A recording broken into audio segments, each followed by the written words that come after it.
Ahmed Dents. I am the Director of Venue Experience and Artistic Associate here at San Diego Repertory Theatre, and I would like to welcome you to We Are Listening. Before we get started, I want to make sure that you have, if you're on Zoom, please make sure that you have your camera off and your microphone muted. If you're watching either on Zoom or Facebook and you have questions or comments, please put them in the chat on either platform and we will make sure that we get to them. Before we get started, I would like to acknowledge that the theater spaces and offices of the San Diego Repertory Theatre are built on the traditional lands of the Ipai, Tipai, Kumeyaay Nation.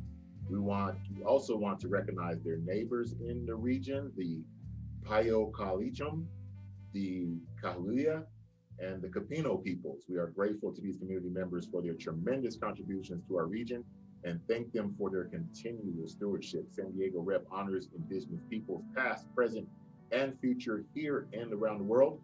And we wish to pay respect to local elders, including those of the lands from which you may be joining us today.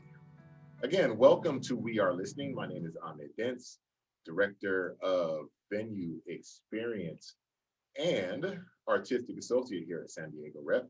And as I get my camera fixed with all this technical stuff so you can actually see my face, I would like to also welcome to the stage my co-host, Director of Arts Engagement and In-House Casting at La Jolla Playhouse, Jacole Kitchen. What's up, Jacole? Hey, these titles are a mouthful, aren't they? Jeez Louise. When you start adding the slash and hyphen and all the things, when you start actually naming all the hats you wear, the titles get long. Jacole, thank you for being here tonight and joining us. I know you was going through some technical stuff, but we make it happen, right? We making it happen. We're doing it. We're doing it. So everybody who is listening, whether in the present or in the future, we have a spectacular guest once again tonight. Can't wait to get into that conversation. But as always, first, we want to get into some announcements. Again, please make sure you have your camera off and your microphone muted. Any questions or comments, throw them in the chat, whether you're listening or whether you're watching on Facebook or on Zoom. If you are listening to this in the future and you're watching it on YouTube, you're watching it on the Facebook page, or you're listening to podcasts and you still got questions, go ahead and send me an email at adents@sdrep.org and I will do my best to find an answer for you. But right now, I'm going to turn things over to Jacole. Jacole, let me know and tell the people what's going on around your way in the Playhouse world. Hey, everybody. I'm so excited to actually make these announcements because everything that I have to discuss is live theater or theater-like. We are live and in person, y'all. No more. I mean, yes, digital wow continues. Please still go to our lajollaplayhouse.org and check out all of the digital wow offerings. But we have things going on live and in person.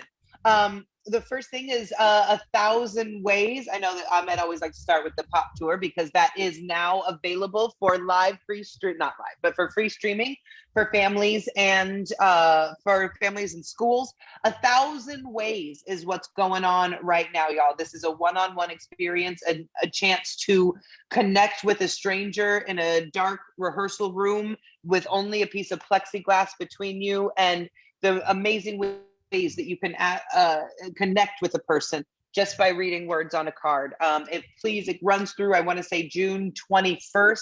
Please make your appointments. There are still a few spots available.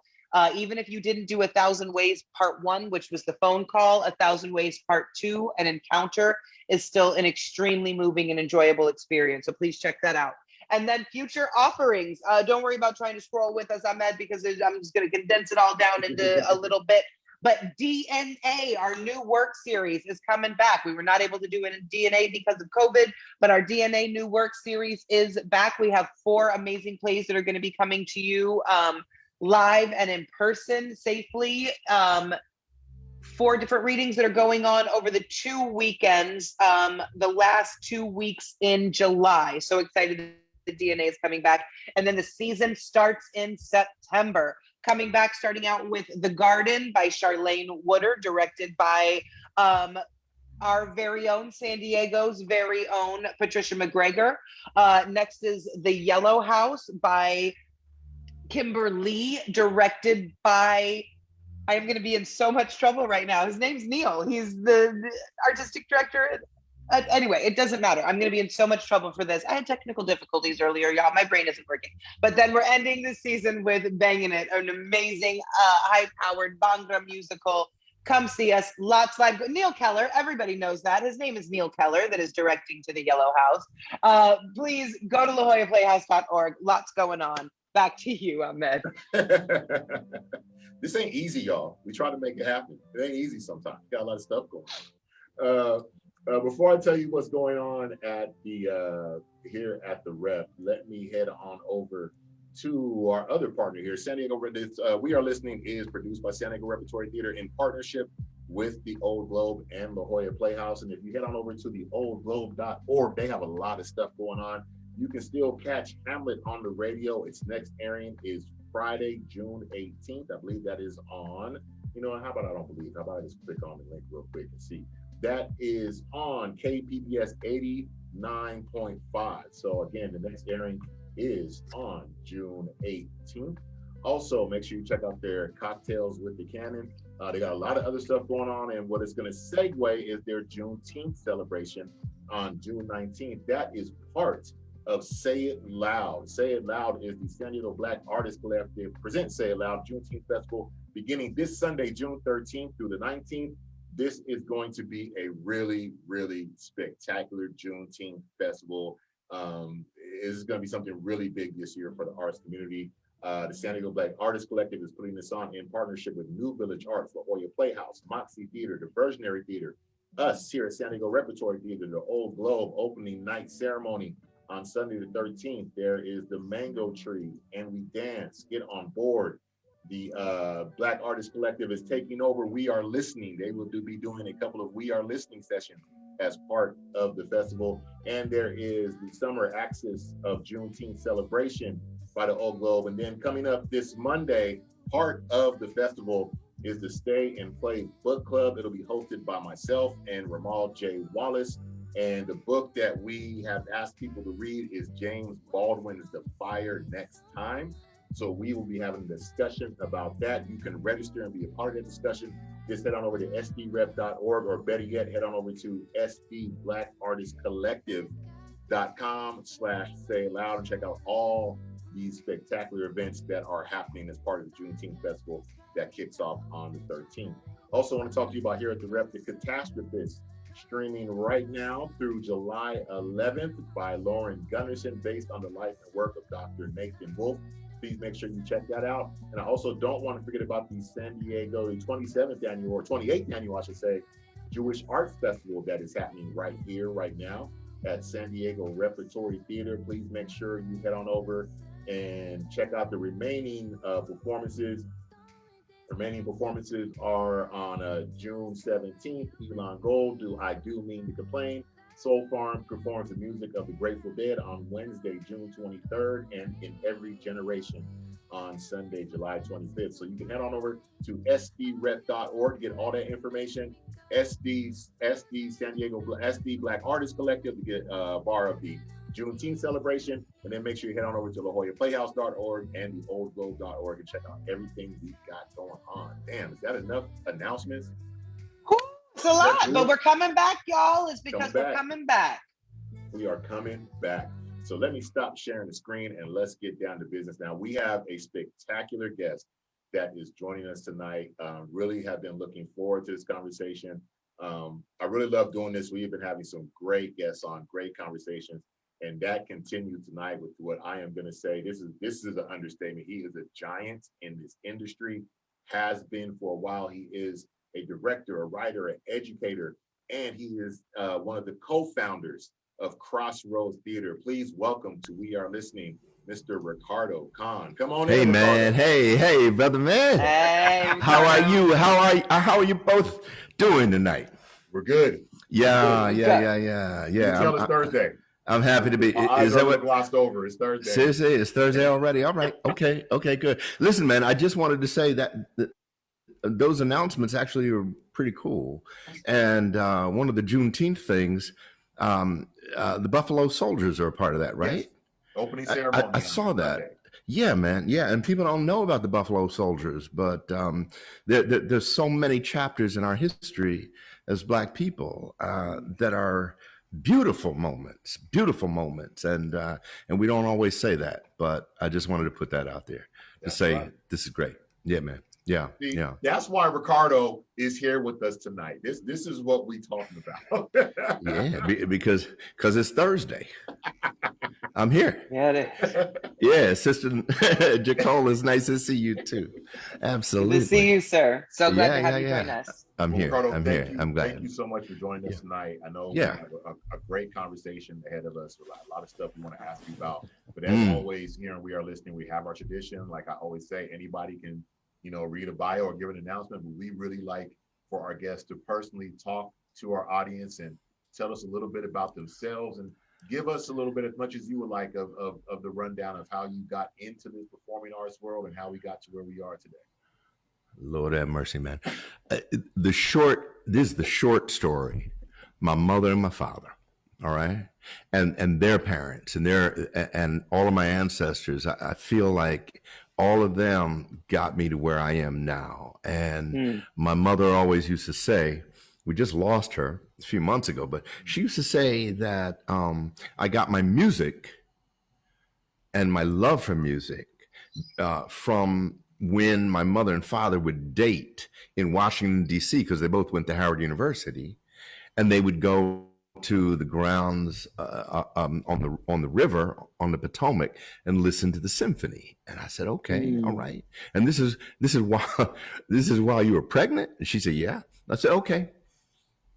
And then I think back on my my Uncle Sonny, who was the first Black entertainment agent in Philadelphia, right? And he would tell me the stories about how Philadelphia, long before anybody else was the center, Philadelphia was the center of Black music. And he was there then, right? And then I also think about my father's side, who my father came from Trinidad, and they were all into business, but they were all about doing it themselves, doing their own thing, so and establishing their own destiny. So I think what I tried to do was combine that sense of not wanting to rely on anybody else to do my stuff and the love that I got from my mother for the arts and culture, and specifically the African American history. But even more importantly, later on in my life, how we connect as African Americans, not just to the next block we're in or the next city we're in, but this whole world, because we're a world people. Our roots are global. And so my journey artistically has always been about that. So that's where I am now. I'm at Crossroads Theatre Company. We started in 1978 because when I came out of school, Mason Grove School of the Arts, I got my MFA, and my friend Lee Richardson, he also came out at the same time. Avery Brooks was in that time at Mason Gross, and Cheryl Lee Ralph, and we were all coming out at the time when folks like Ntozake Shange were doing their thing in New York, and Woody King and Barbara Ann Teer and Douglas Turner Ward of the Negro Ensemble Company, and out there was Gordon Davidson, and here was Joe Papp and Luis Valdez, right?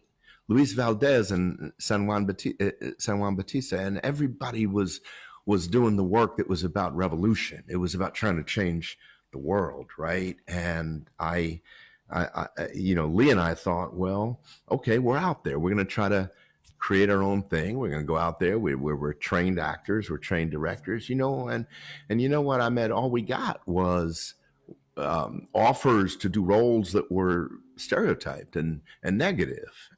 We thought, well, yeah, but there's so much more. So Crossroads was created to prove to the world that there's so much more about who we are, and that it's not just about Black history and Black identity for Black people, but to let everybody know that. So the name Crossroads is about everybody coming together people from all different backgrounds coming together to understand and appreciate a better sense of who the Black persona, the person is, and who we're all about, and most importantly, what our dreams will take us to in the future. So I was there for a while, you know, came back this past year. Only recently am I now artistic director again, after spending time living in different places, and I'm happy to be back.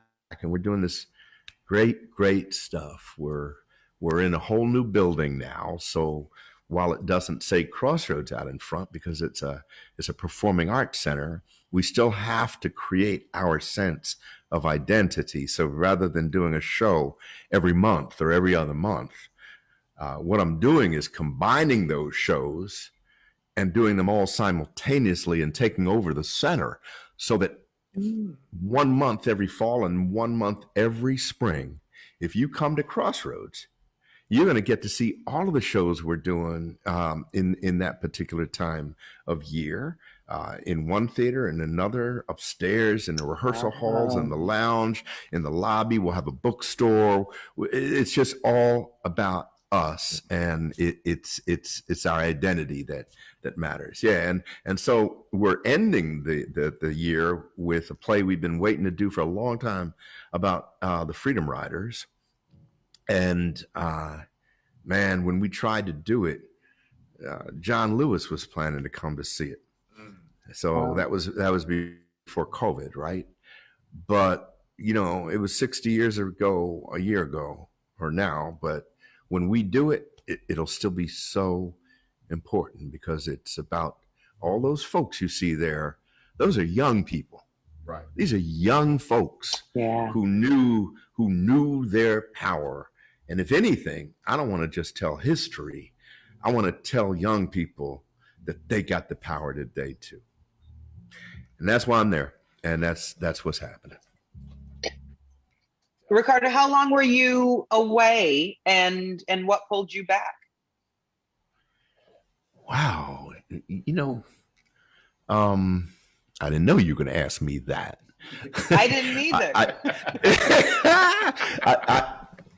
You know what? I left when I thought it was a good time to leave. First of all, I was exhausted, and I just wanted to know what would it be like for somebody else, younger, perhaps not even from this country, to run this theater. And I left this country, and I lived in Trinidad for a while, and then South Africa. And the reason was because I honestly was exhausted by our race language in America and in our plays. The plays in Black theater always seem to be about how we're victims. And therefore, our white brothers and sisters are always cast as the victimizers. But I know there's a different way. And I know the rest of the world looks at it differently too. So I wanted to go outside to get a better perspective and come back with a different language. So when I left, God, it's been 10 years of writing. I spent time writing. I wrote a play about the Tuskegee Airmen of World War II called Fly, which we did in Pasadena, and we got the NAACP award in LA for that. I did a piece about Satchel Paige, called the Satchel Paige and the Kansas City Swing, and both of those were done with a friend of mine, Trey Ellis, and then Freedom Rider, and we did the sequel too, which we'll do in a year or so. But it was about writing, and it was about creating, and about opening my eyes and my mind to all of those things I never had a chance to do while I was running a company. And now I'm back. Yes, thank you for reminding me, Nicole, Jacole. But I'm back at a really great time because we're just coming off of all of this streaming, and I'll tell you, I can't wait to get back live. But I don't want to lose what we discovered right online, the ability to connect with people all over the world. So this past year has been about that, and now officially back as artistic director. I'm looking forward to what's our 43rd season. Wow. I know. What were some of the challenges for you in that, this is, as we get ready to open back up and everybody's grappling with what the balance is going to be of going back to live, but like you just said, not losing what we did pick up, in this virtual space. What were the challenges for you in when we got into the pandemic specifically and switching from that live programming to having it now, what at that time became an uncertain future to how long we would have to deal with primarily virtual program? I don't know, brother. Are we there yet? Have we shifted yet? We haven't officially shifted yet. Right. Shifting. We're shifting. We're shifting. We're shifting. I think the biggest challenge is in the theater community ourselves, our sense of what theater is, what that format has to be. When I grew up, so I mentioned Joe Papp, and I mentioned Douglas Turner Ward and Woody King and Barbara Antier, and these are folks you learn about when you're training, right? And so you come out thinking, okay, that's what you're supposed to be. You both come from Lord theaters, but young people who grow up or are trained thinking that is their goal, to be Lord, to be quote unquote standard, learn stuff that may be right or may not be right because they don't yet know who they are. Our biggest challenge, Ahmed, in answer to your question, I feel is ourselves, because we too often box ourselves into this construct that's based on what we think we're supposed to be, this standard that is set as if anything we do differently is substandard. And that's not right. So I think that as we work our way through COVID, the best thing we can do is say, none of us have been here before. None of us. So let's be open to it. Let's figure out. Let's be open to the messages of the universe. Let's ask ourselves why we got here in the first damn place.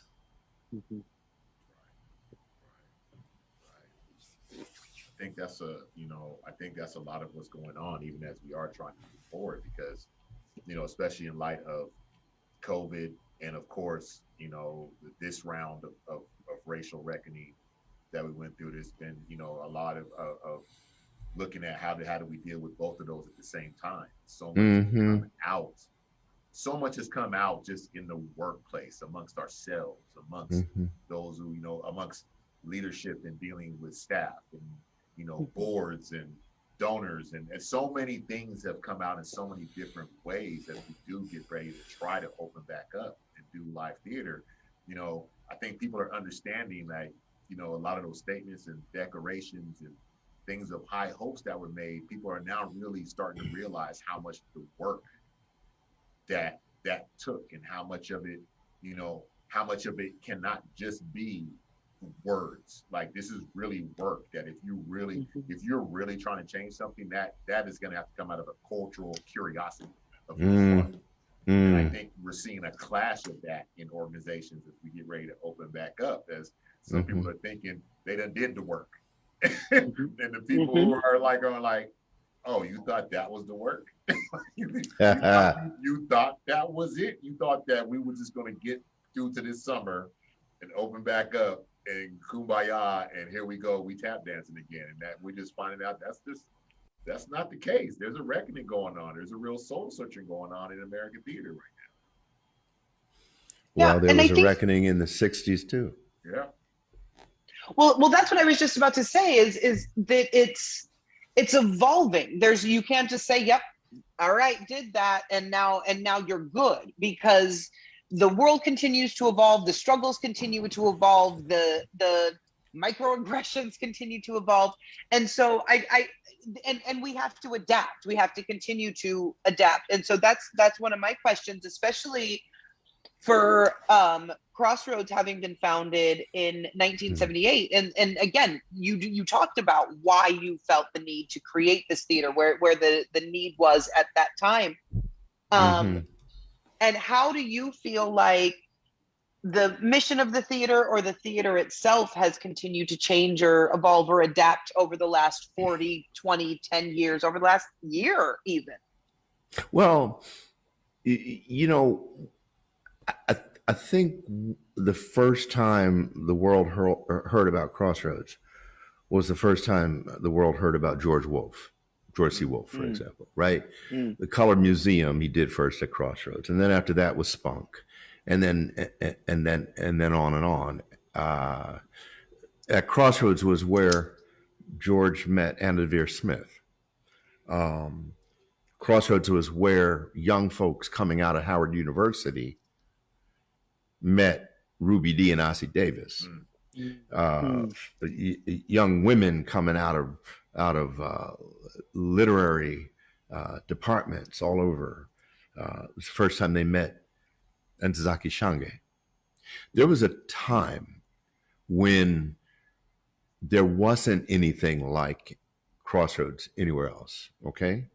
So Crossroads wasn't an oasis, it was an oasis. And as a result of that, and the civil rights movement and all other kinds of movements, artists of color started to get opportunities elsewhere. Okay. It didn't make our lives easier. The Negro Ensemble Company, no one knew a Denzel Washington before Woody King's New Federal Theater or New Charles Fuller or folks like that. Before the Negro Ensemble Company, these were times when we had no choice. We had to cling together, right? Now, if I go back to the 40s, before 1945 and before the times of integration, whether it was, the Negro Leagues baseball or whatever, you will find a very, very strong community of Black people hanging together because we had no choice, right? Kansas City, Chicago, Atlanta, New York, rich places, very rich. And now here we are talking recently about Tulsa, right? And Black Wall Street. These were our people saying, okay, it doesn't matter. We could do this. We could do this together and we could hang in there together, right? We're living in a whole different world now where there's opportunity everywhere. And we have to accept that as a beautiful thing, not a deterrent. But at the same time, we also have to understand and accept ourselves as beautiful people. Our culture is beautiful, and we can count on each other. Sister Jacole, what I'm saying is that it seems to me as if our role now is about more than ever creating the kinds of oases, cultural oases that allow for a safe place for our people to work, a safe place for our artists and our managers and our administrators and our board members, and a safe place where we don't have to kowtow to anything else. We could do our thing. We could do it ourselves. So when people say, well, what can we do? People, in major theater companies, in mainstream America saying, what can we do to help you? What we have to say is, well, you coming to us is not about helping us. It's about helping you. All right. So realize that first. We are whole already. We are whole already.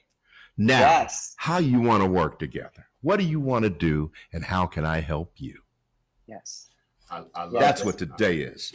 I love that sentiment because that's what we've been saying here lately, right? Especially, and I love it in couple with the history that you're bringing, because that's what I've been trying to get across to a lot of the younger artists, is to understand, like, like you were saying, going back to what was happening in the 40s and what was happening with, the House of Un-American Activities and the people they were blacklisting, and how Black plays and Black artists just got shoved to the back, and so many Black plays and Black arts just disappeared. And what we've been saying here lately, Jacole, is like, hey, keep in mind, you're not the other, you're the standard. You just haven't been told. Yes. That truth has just been shoved down. Stop thinking of yourself as the other. Just think of yourself as the standard. We just have to remind everybody of that. That's why I love that you just brought forward. Well, one of the things, one of the true blessings in my life has been to be able to work with Ruby Dee and Ossie Davis, because Ruby Dee was an associate artist at Crossroads. She was in residence for a number of years and created stuff. But it was then when I started to learn about the role that she and Ossie played in the House Un-American Activities, activities and assaults, and they said no, I'm not going to talk. I'm not going to name. And they were Black. They could have lost everything. Yeah. And they lost a lot. And yet they gained everything because they maintained their own soul. And I just feel like I wish we had more Ruby Dees and Ossie Davises to tell young people, you can survive. You can survive, and your soul will thrive if you just hold on to everything your ancestors fought for you to be able to be.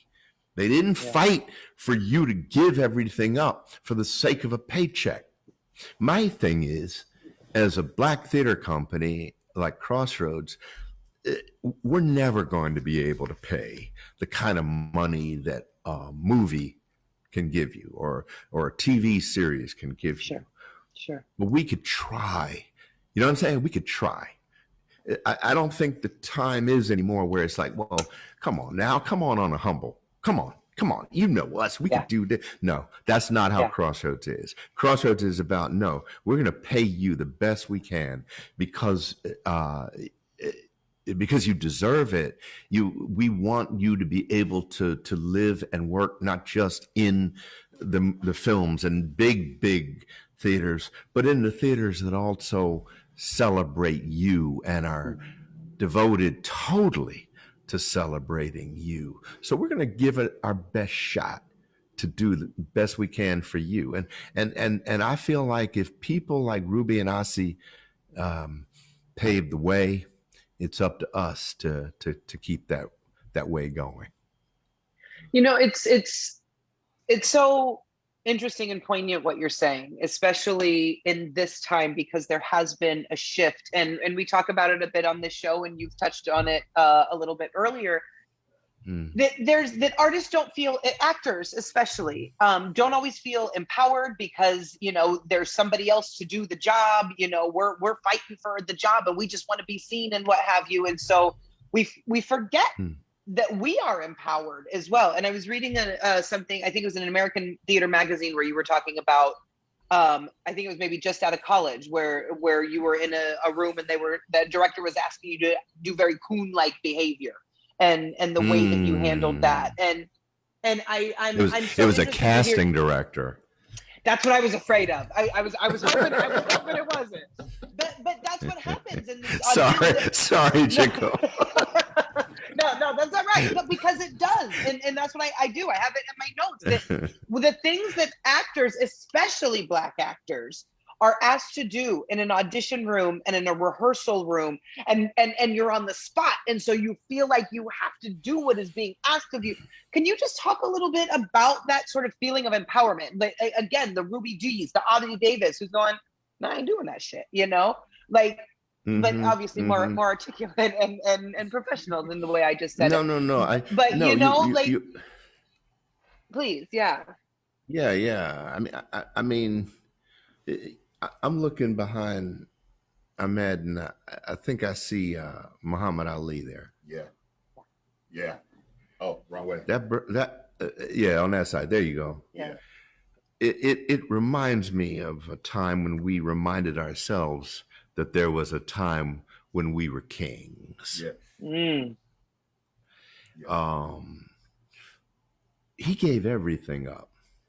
Who would do that today? He was at the top of his game and committed himself to his name, his new name, committed himself to his new faith, committed himself against war in Vietnam and lost his belt, right? Mm-hmm. That must have hurt. That must have hurt. So when I think about young people today, Jacole, and I'm thinking about them hurting, I love them, I care about them, but I have to say, you don't know hurt. Mm.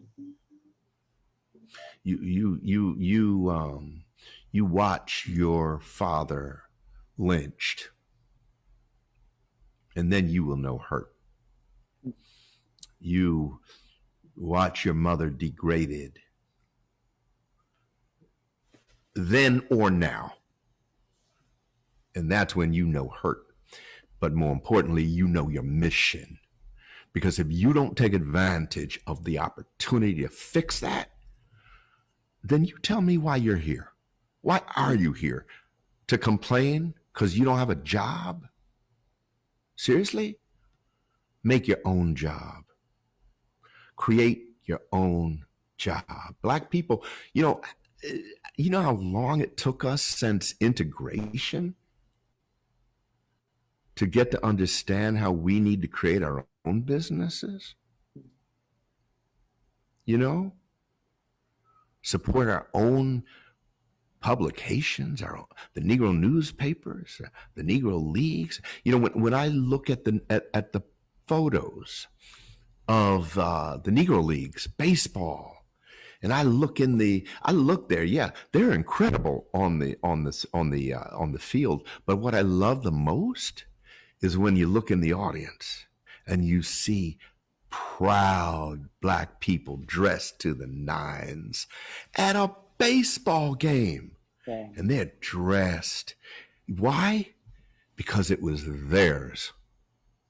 And I say, I don't know how to do it fully. I just feel like we all need to reteach what our own identity is, not just in terms of what we learn in a book or what we see in a film or what we feel with, with a song, but what we do about it, and own it. It's time for us. The reckoning is not, I don't look at this reckoning as something for white people. I look at this reckoning as something for Black people. Mm. If there was never an opportunity to turn things around and take it, it's now, like the Ruby Dee's poem that ends with "The time is now. Let's take it." It's now. It's now. Today is ours. Today is ours.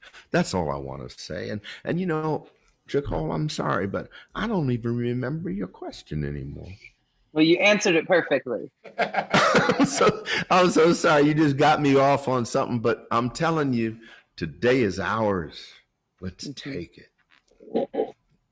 Well, yeah, no, I just asked about how the theater and its mission has adapted, and that's what we've gotten to. It's ours. Let's take it, remembering that we are kings and queens, and that's what we descend from, and let's act like it. Yeah, absolutely. And there's also a need for us to just be honest too, and stop being so political about everything we think. As a people, we're so beautiful because of our spirit, because of our roots, and you think about the Yoruba traditions that are within us, and you think about everything else that's there, and what the drums always say, and and sometimes we feel good and sometimes we don't, but like in this situation today, a lot of us don't want to get vaccinated. Well, come on now. I mean, really, I get the understanding of history, right? But you take the flu shot. So uh, there, and you go to McDonald's. What could be worse than that? I mean, seriously, you look at an egg McMuffin, or what I'm getting at is that we just have to be honest that sometimes we feel a certain thing. Sometimes we're insecure. We're not always we're always kings and queens, but we're not always behaving like royalty, and that's okay. That's okay. Just be aware of the road we have to climb. The first show that I'm doing at Crossroads at the end of September, we're planning to open a piece called "When Day Comes," and originally it was going to be another play, but I realized I don't know that we're ready for a play yet. I'm speaking about my audience, right, and my community. Sure. I just wasn't sure if come September people are going to be ready to say, okay, now I want to see a play about 1920s or the 60s. No. We just came through some shit. We came through 14 months of some stuff that we need to talk about. So the work I'm working on now and through the summer is called when day comes, when the light comes, when it comes back. And Amanda Gorman, her poem, The Hill We Climb, it starts with that, right? But I did believe, but it was about being honest and connecting to myself and people that maybe what we need is some help in reemerging, right? So I'm doing this in collaboration with Sweet Honey in the Rock. So they're going to be in it too. And they go back to the civil rights movement. They go back to, it's a women's group, the Tacapella, and it's about our struggles, but also our need to be embraced and to embrace ourselves.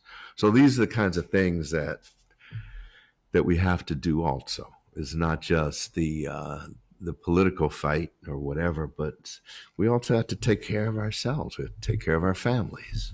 We have to wash our cars. Just normal stuff. Yeah. But just do it for the right reasons. Yeah. That's all. I love how you said that, the reckoning isn't for white people, it's for us. For us it is, yes. And like part of our announcements was, the San Diego Black Artists Collective. This is a group of really very talented and spirited young artists here in San Diego. You know what I mean? Mm-hmm. And a lot of them are not connected to Lord theaters. They're not connected to big theaters, but I feel part of, and I know Jacole feels the same way, and other people who are involved. We look at us, we look at ourselves as the older of this group of young people who are putting this stuff together, but we look at it as if, it's our responsibility as people who do work at these big theaters, and everything we've learned in this journey that we've gone through, and understand that this is show business, that there's a business into this.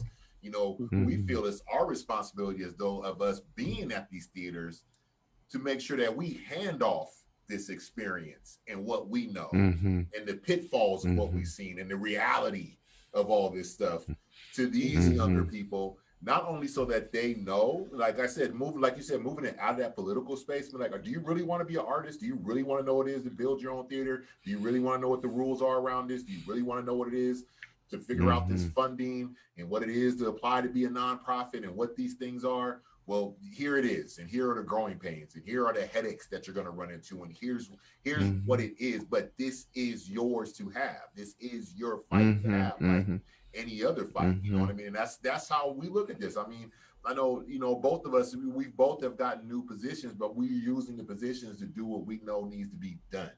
We're using the positions to increase that pipeline into this for the people who have been traditionally locked out of the pipeline, because Everybody can't afford to do it for free. Everybody can't afford to do a summer in theater for free, but they have the same passion as the other person who's able to do the internship. So you know what? Let's figure out a way to pay these young people because I wouldn't be in theater. I had to work. I needed a job. I needed a paycheck. I wouldn't be doing this. My intro into this was that I needed a job. It wasn't, you know what I mean? And there's so many people like that. So it's like you're saying that this is for us to pass along and recognize that this is ours. This is our space. This is what we've been doing. And like you said, this is what Ruby and Ozzy and that this is what they were. And this is, I think that's what we need to understand is what was laid on the line for this. When you look at people who were kicked out of the country, blacklisted, just when you look at that, that's just in theater, what they went through to make sure that we as artists were heard. When you really get a grasp of that, you start realizing like, oh, this is along with every other aspect of the fight we've had in this nation. And like you said, in the world, it grows along with every other aspect of it.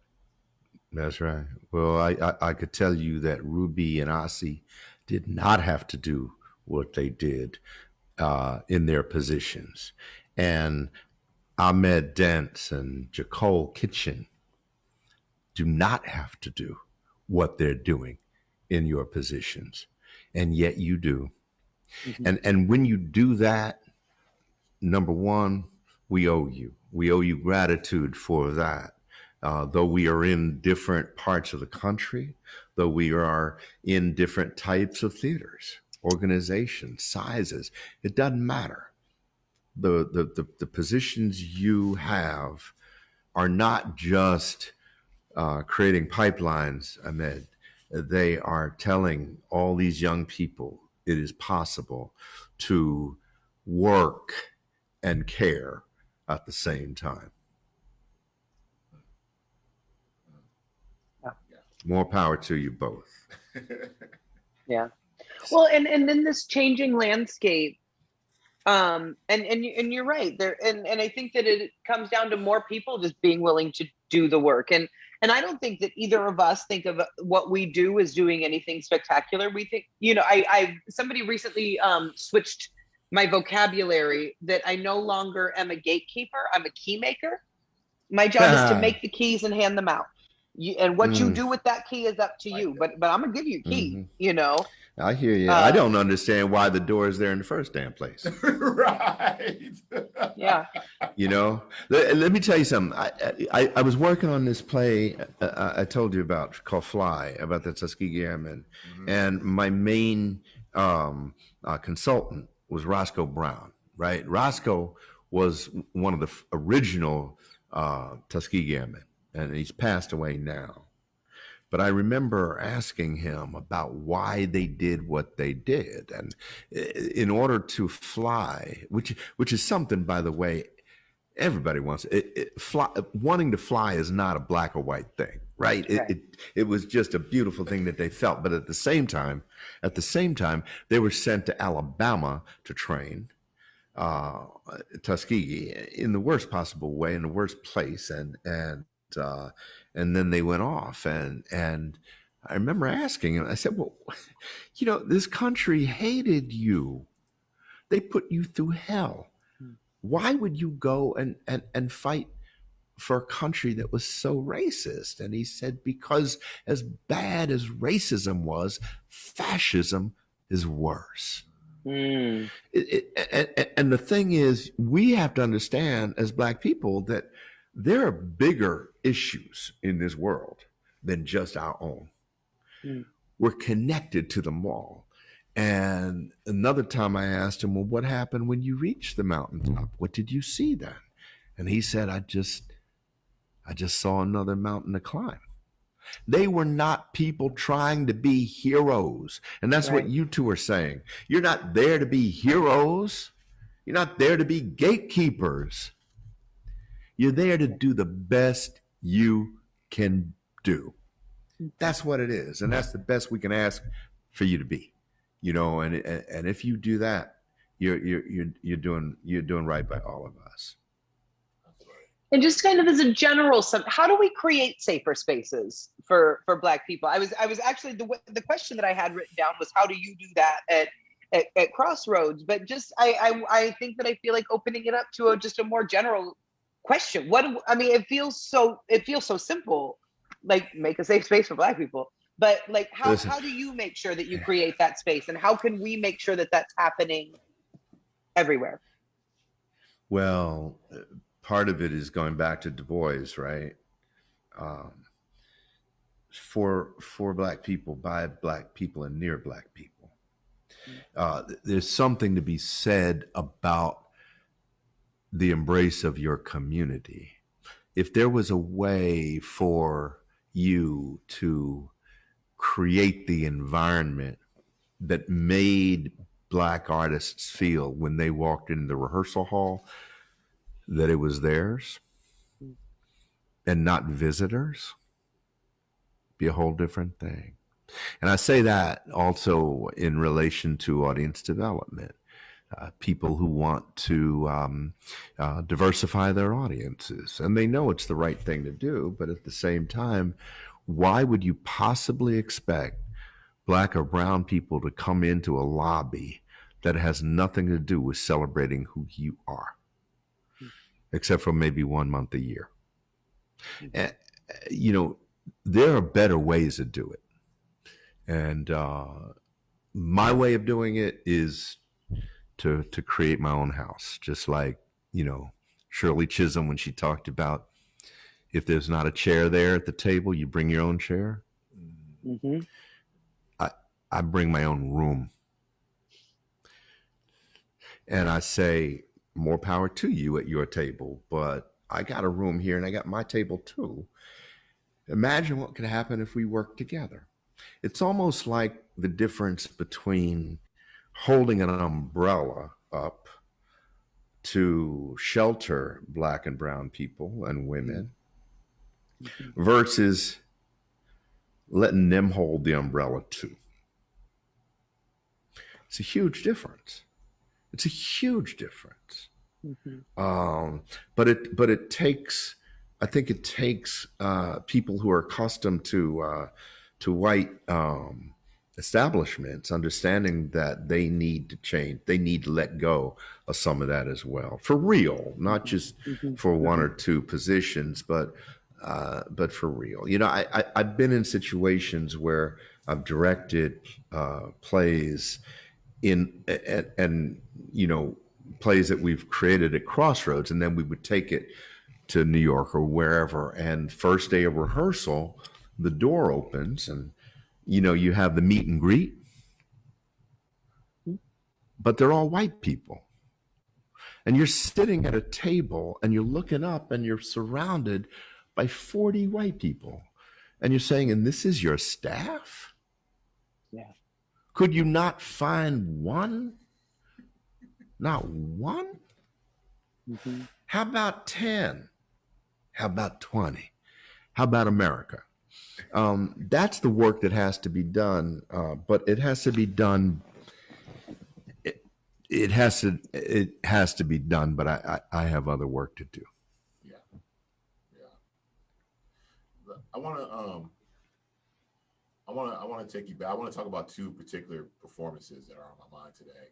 I want to take you back a little bit to when you worked with Sam here with who? But the Blues. Oh, with Sam. Yeah. And I Yes. wanted to go back to actually working on that particular show, and just to get a little bit of your thoughts on that show, and then watching that show go off, to Broadway. I loved it. We did that show. The blues is inherently American. Yes. Right. Yes. And Sam understood that, and it was not just something he thought was cool, because Sam is cool, but it was more like he understood the importance of that, the importance of the blues. We did that with San Diego Repertory, but also with Alabama Shakespeare Festival. And then when it got to Crossroads, the Ron Taylor was the creator of it, and Ron had more, felt that he had more work to do with it, and he felt like he could do it at Crossroads. And we did it, and then we went to New York, and it was Crossroads and Alabama and San Diego, and we did it together, and it was quite a beautiful thing. But you have to understand, this is new to us too. I mean, it's not like Crossroads was doing Broadway show every month. You know, this is like, yeah, you know, this was we were partying, and don't think that Sam was not partying. Okay, I'm just saying. Oh, please. I'm just saying. I'm just saying. I don't think any one of us is that delusional. Oh my goodness. And I go back to Des McAnuff too, by the way, but you know, and that goes back. But I think that that was a time, maybe towards the end of it, when many theaters were working together to create the show. Like it one show, and then it went to the next, and then went to the next, and that was an example of that time. It didn't just start on Broadway. It took years of theater companies like ours committing to the development of a work and having the courage to say, it's not ready, it's not perfect yet, but we're doing it. Mm-hmm. You know? Mm-hmm. That's really special, and it's especially special for a Black artist like Ron Taylor, that he had the opportunity to do that. And I think San Diego Rep actually started that movement, is what I remember. I mean, that movement for that play, you know, for the development of the leg of that play. So that was. Oh yeah, they didn't start the movement. They just started the movement with that show. Yeah. You know, I mean, another one of my favorite times was when August Wilson came to Crossroads to work on Jitney, right? And he was with us for a month, right? Wow. But he had not been, aside from Penumbra, for example, and that was before he was August Wilson, right? He was relying on Yale Rep and Seattle and the Goodman. You know, he was relying on this whole group that worked to support his work until it got to New York. And what was really special about Jitney was that he included Crossroads in a Black theater in on the development of his work. And I just think no matter what ethnicity you are, if your theater company's working together, you got one thing in common, and that's your love for theater. And we all have that. And if we have the opportunity to work on it in a way that continues the development of an artist's dream, then, you know, that's really cool. And that's what we did with San Diego Rep. I also want to ask you about the gala that you had recently at Crossroads in honor of Cicely Tyson. Oh yeah. Can you talk to me a little bit about that event and what it meant and what was what was the thinking in honoring? I mean, I know what the thinking was. Well, we were going to honor her. We were going to honor her at that event, and then she passed away. So she was going to be part of that, was our goal, and then she passed away. So it was very special because we had already committed to giving honor to somebody who was a living legend, And I had seen her on Broadway in A Trip to Bountiful. And I remember her singing Blessed Assurance in that play on stage, and just seeing nothing but joy, pure joy. And it happened that when I went to Broadway to see that, it was a Wednesday matinee. And I'm thinking, oh God, I hope she's in it. I hope she is in it. Because sometimes Wednesday matinees, but Wednesday matinees, is always a lot of older people. And it couldn't have been better because they all sang Blessed Assurance right along with her. So to me, is like to see that and to experience that was wonderful. So Anika Noni Rose we had as the host for that event. It turned out that putting it together was something I never did anything like that before. But I loved it because I learned so much in doing it. And one of the challenges was, how do I get it to look like Anika is the host here in New Brunswick at our theater, where we also have Guy Davis performing and all this other stuff. And then comes Ren Brown. Now, you guys know Ren Brown. Oh, I know Ren Brown, yeah. So Ren Brown says, well, you could use my theater. And the wild thing was, because Anika was there, Anika in that theater, in Ebony Repertory Theater, it looked like she was really over here at Crossroads with Guy Davis. And it was beautiful. But the best part was that we did it together. There was so much cooperation done to make that particular piece happen that also included Blair Underwood and Regina Taylor and God, so many, Al Roker and Lenny Kravitz and but at the same time, and here's where COVID comes in. I was feeling like if we had any theme at all, let it be about family, because that's what we're missing. So the family of Crossroads is now stretched out all over the place, and I wanted to bring them back for this Zoom wise. So we created it as like house parties. So we had a house party with folks from the Market Theatre in Johannesburg, and we had a house party from Pasadena Playhouse, where one of my stage managers was there with his parents, and from the Duke Ellington School of the Arts in DC, and from the Wilma Theater in Philadelphia, from Sarasota, Florida, all these places where people who were trained at Crossroads now have positions like you all have now.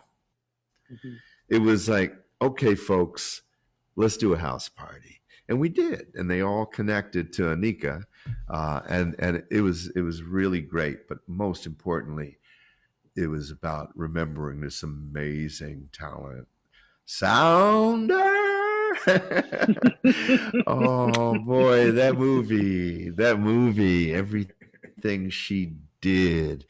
And just like a lot of people of her generation, she didn't accept just anything, any role, She was very keen on what that meant and said about Black people and about women, and made a huge difference because of it.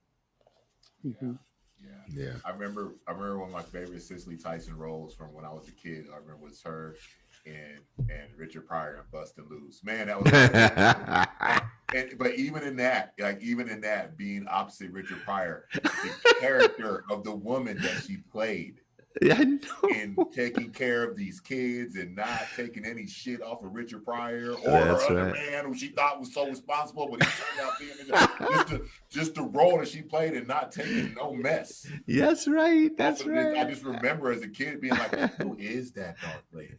Yes. Yeah, absolutely. Who is that lady? It's such a good point. Like, again, talking about experiencing that as a child, Ahmed, and being exposed to this beautiful dark-skinned woman on film when you were a child. And Ricardo, I've seen where you talked about your early experience. Your first show was an all-Black Hello Dolly. Yes, Pearl Bailey. Yeah. And Cab Calloway, that's right. Yes. And talking about how I was not in it, Jacole. I was watching. You were child. I know. Oh yeah. All right. I just want. All right. I know the songs. But But no, but it was that you went with the Jack and Jill organization. It was Jack Yeah. and Jill that brought a group of Black students to see this Black play. That's right. And just That's talking about like that continuing the generations. We keep talking about theater's going to die because there's only old people that go to it. But like that need for keeping the generations involved in this. And I mean, I have so many questions even surrounding that. But I guess my two questions are, like, what do you say to that? Like, how do we keep young people engaged and involved in theater so that this is something that goes on for the generations?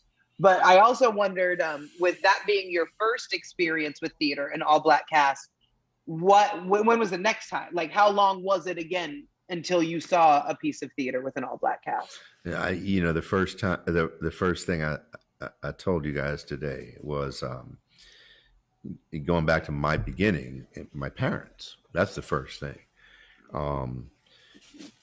Parents, that's what got me to Hello Dolly. Parents, that's what we need, Jacole.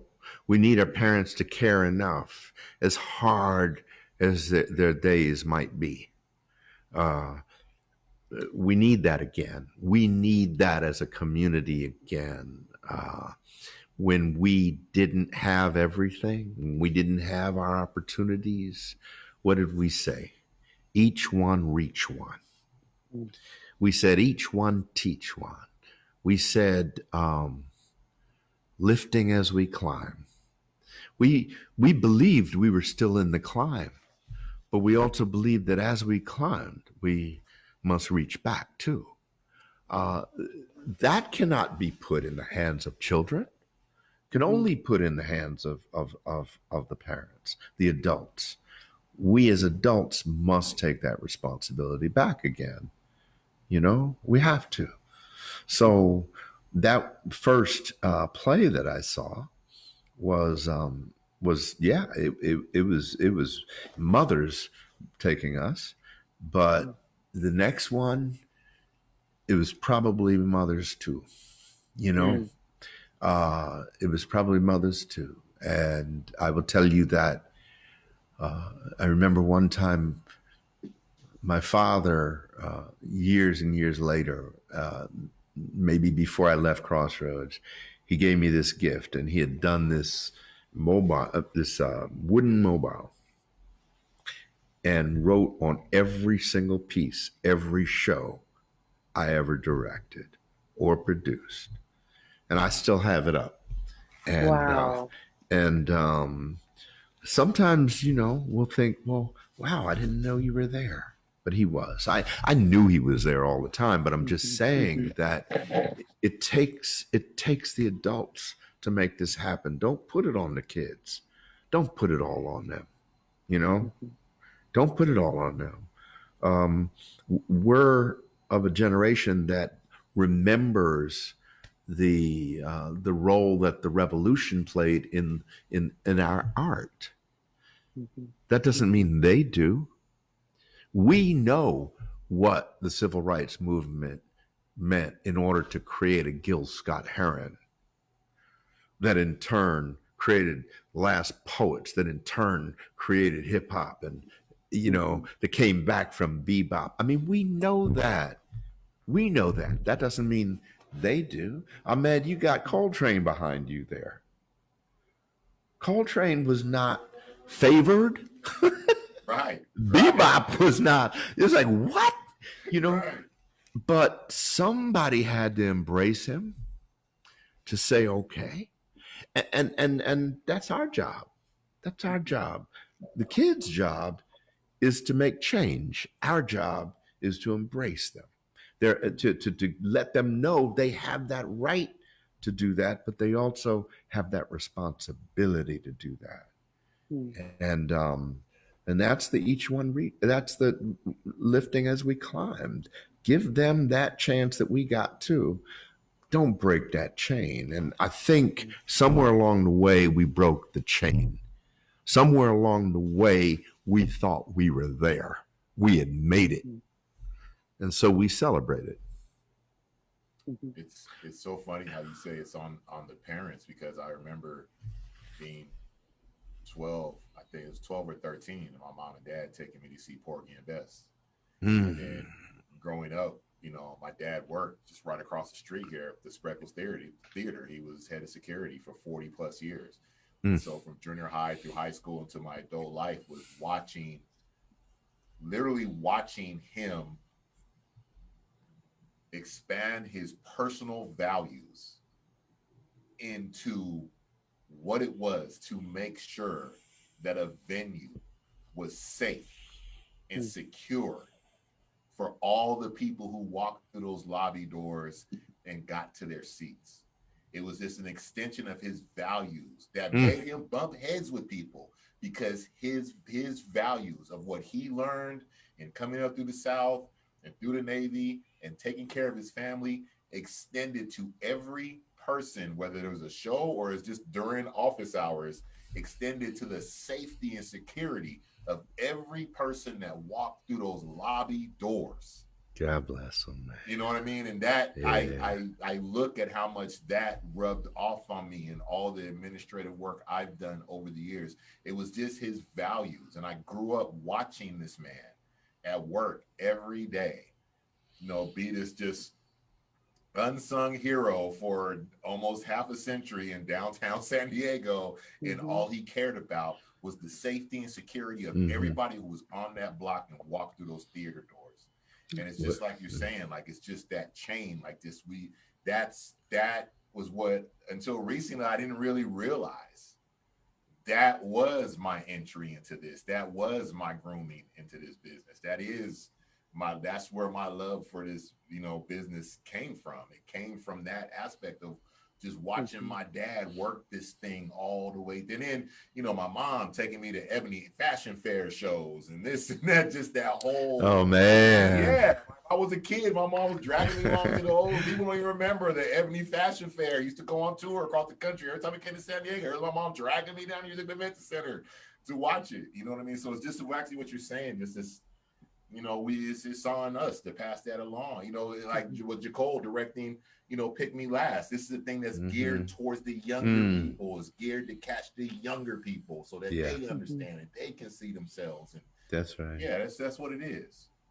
It's also in what you do. You're singing your parents' song. When you talk about your father unsung, no, sir, he's being sung quite well right now. And that's what we have to realize. We have that opportunity to do that for our ancestors, so the people who made it possible, sing their song and trust that the young folks coming up behind us will hear it, maybe even dance to it, but we got to figure out how to bring that chain back, because I think there's something that's been lost. I'm thinking about, look, people who are in their 80s right now, they have the best, I'm talking about Black people, they have the best articulation and grammar and ability to communicate than any of us do. Why is that? Because they knew it mattered. They knew it mattered.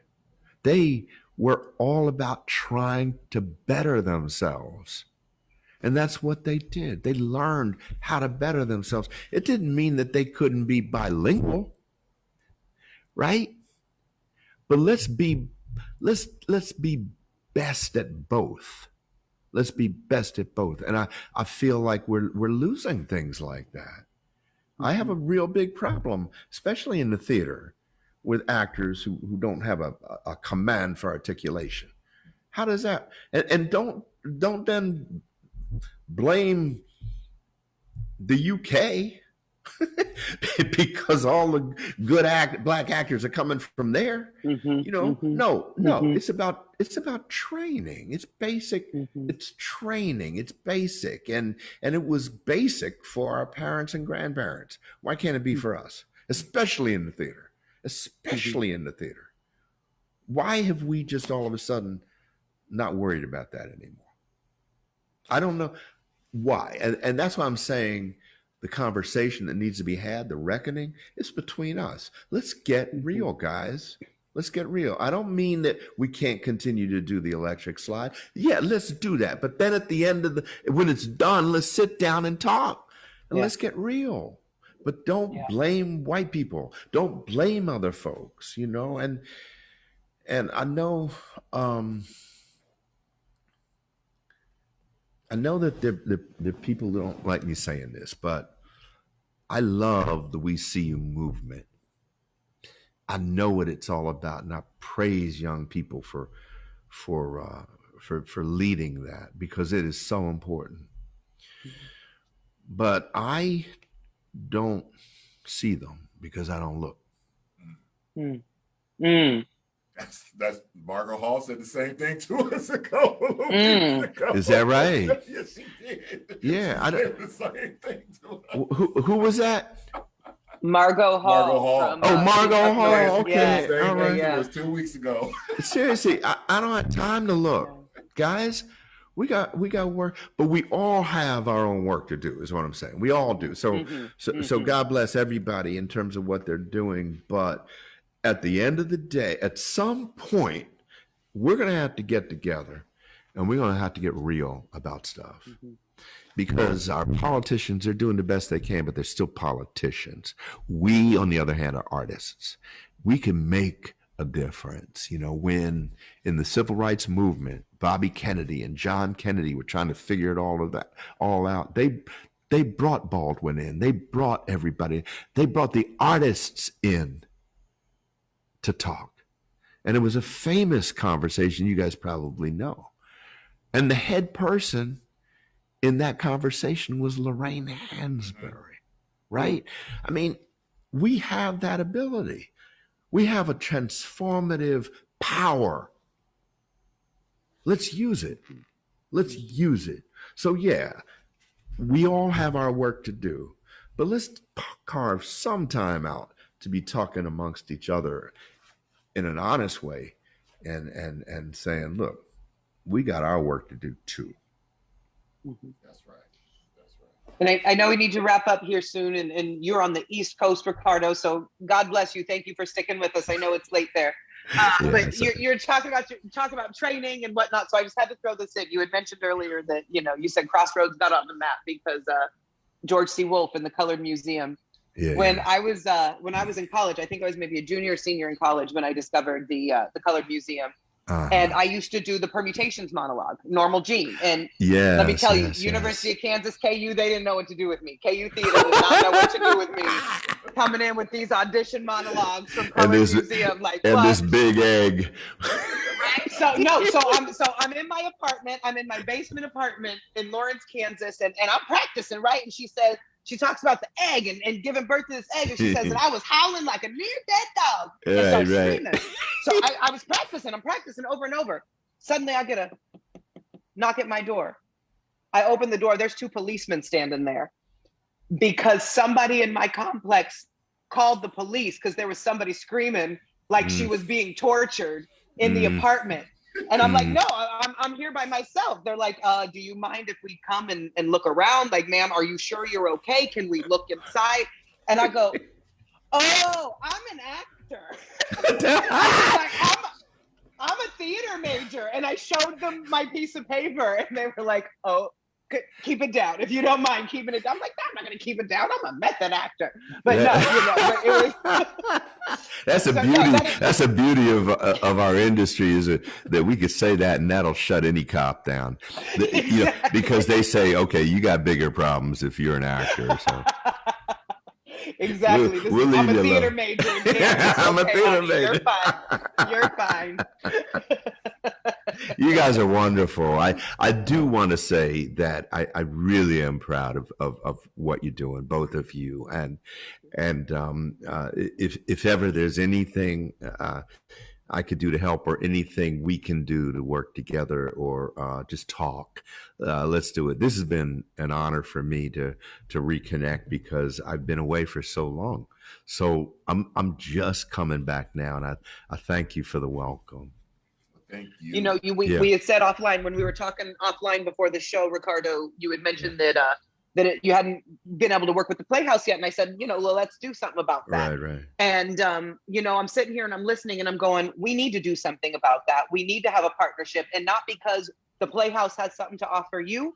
You have something to offer the Playhouse greatly. Right. And we need to partner. We need to get on that. So let's keep in touch and see what we can do together. You know where I am. Yes, sir. You know where I am. You. Thank you. You know where to find me. And I hope to welcome you both to the festival in September. Yeah, yes. We're doing. I told you about the one with Sweet Honey in the Rock, but at the same time we're doing Daniel Coabedi. He's come back from Accra and he's doing his one-man piece called Emergency. And I don't know if you've ever heard of that, but he does like 70 roles in it. And when he did it first at the Public years ago, Ruby D and Ossie, they went crazy, and Harry Belafonte, and they're saying this guy is amazing.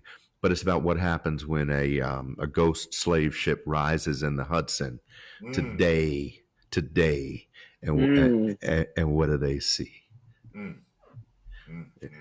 So I hope I get you guys here, and I look forward to coming to what you guys are doing as well. It's very exciting. We'll be here. We will both definitely stay in touch. Before we let you go, Ricardo, 100. I just want to remind everybody in the next couple of weeks. Next week we'll have Rich Sublet and Alicia Gray. Not next week, in 2 weeks, on the 24th, they will be joining us. We Are Listening, and then after that we will be joined by Mickey Vale of Soul Kiss Theater. All right, San Diego, and hopefully I'm efforting to have. No, you did that one already.